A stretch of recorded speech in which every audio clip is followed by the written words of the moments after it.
Olá pessoal, como é que vocês estão? Espero que estejam todos bem e se cuidando. Bom, eu sei que essa situação ela tem sido muito complicada, não é difícil só para vocês. Eu sei que muitas vezes vocês têm dúvidas, que vocês querem desistir, que é realmente cansativo, mas também é muito difícil para a gente esse momento de separação, né? Que a gente não pode estar em sala de aula, que a gente não pode aprender junto, tirar dúvidas junto, mas eu tenho fé que tudo isso vai passar e tudo vai se normalizar e a gente vai voltar às nossas rotinas. Até lá, a gente precisa continuar aprendendo, né? Eu sei que alguns não têm acesso, infelizmente, mas eu tenho certeza também que ninguém vai ser prejudicado por conta disso. Então, vamos à nossa aula de hoje. Bom, pessoal, então a aula de hoje será sobre potenciação. Então, a gente sabe que potenciação é o quê? A multiplicação de fatores iguais. Qual é a fórmula geral de uma potenciação? Aqui a gente tem a representação A elevado a N, onde esse A vai ser a base e ele pode ser representado por qualquer número racional e o N vai ser o expoente. Então, na potenciação, o expoente vai me dizer quantas vezes eu vou multiplicar a minha base, que é o que está descrito aqui, né? Eu peguei a base A e multipliquei pela quantidade de vezes que o N está dizendo, N fatores. Então, aqui a gente tem o primeiro exemplo, 3 elevado ao cubo. Então, aqui, esse expoente 3 me diz que eu vou repetir, multiplicar o 3 vezes. Então, 3 vezes 3 vezes 3, 27, né? 3 vezes 3, 9, 9 vezes 3, 27. Segundo exemplo aqui eu tenho 4 elevado ao quadrado. Então, o expoente 2, ele me diz que eu preciso repetir a base 4 duas vezes, sempre multiplicando.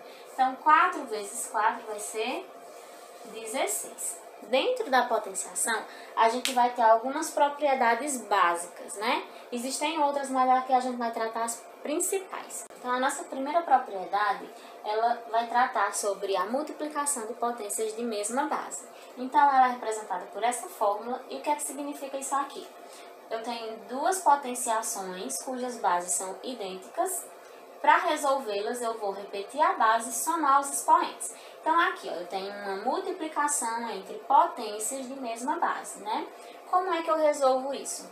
Eu vou repetir a base e vou somar os expoentes. Então, 3 mais 2, 5, certo?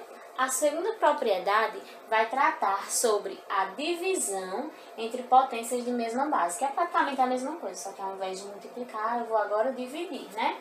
Como é que eu vou resolver isso?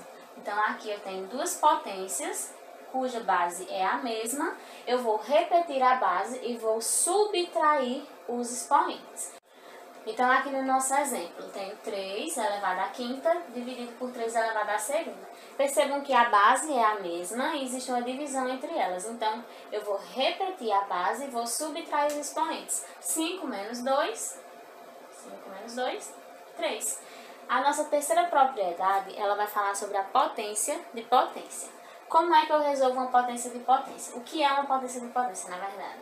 É quando eu tenho uma base elevada a um expoente e essa potenciação ela está elevada a um outro expoente. Como é que eu resolvo? Vou respeitar a base, né, repeti-la e vou multiplicar os expoentes.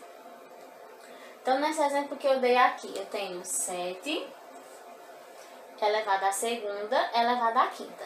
Então, eu vou repetir o 7 e vou multiplicar esses dois expoentes aqui. 2 vezes 5, 10. E por último, na quarta propriedade, a gente está dizendo o quê? Que eu tenho uma multiplicação entre duas bases que estão elevadas a um expoente em comum. Para resolver, eu vou repetir cada uma das bases e atribuir o expoente a cada uma delas. Então, aqui no exemplo, eu tenho 2 vezes 6 elevado à quarta potência. Então, aqui, a primeira base é o 2, repito o 2 e vou elevar ao 4. Segunda base é o 6, eu vou repetir a base 6 e também elevar ao 4. Um outro tipo de caso que nos chama a atenção dentro das potenciações são as potências de base 10. Então, aqui, sempre que eu tenho qualquer número elevado a expoente 1, o resultado vai ser o próprio número, né? Então, aqui, 10. 10 elevado à segunda vai ser 100. 10 elevado à terceira vai ser 1000. Então, a gente já percebeu que existe um padrão aqui, né? O expoente ele está relacionado à quantidade de zeros. No primeiro caso, eu tenho o expoente 1 e tenho um zero.